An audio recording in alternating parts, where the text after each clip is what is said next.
con cenizas, con desgarros, con nuestra altiva impaciencia, con una honesta conciencia, con enfado, con sospecha, con activa certidumbre, pongo el pie en mi país.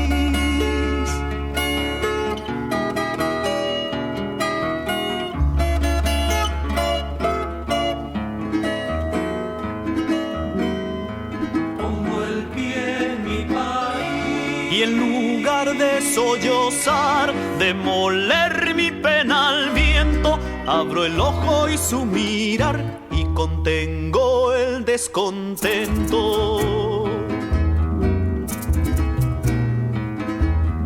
Vuelvo hermoso, vuelvo tierno, vuelvo con mi esperadura, vuelvo con mis armaduras, con mi espada, mi desvelo, mi tajante desconsuelo, mi presagio, mi dulzura. Vuelvo con mi amor espeso, vuelvo en alma y vuelvo en hueso, a encontrar la patria pura al fin del último beso.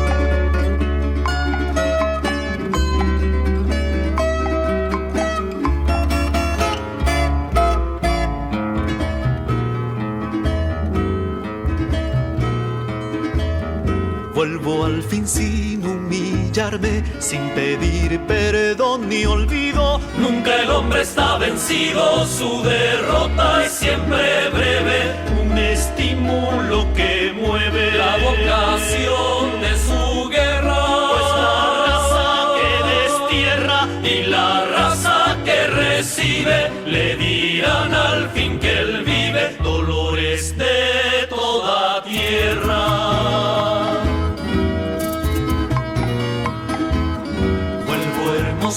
Vuelvo tierno, vuelvo con mi esperadura, vuelvo con mis armaduras, con mi espada, mi desvelo, mi tajante desconsuelo, mi presagio, mi dulzura. Vuelvo con mi amor espeso, vuelvo en alma y vuelvo en hueso, a encontrar la patria pura al fin del último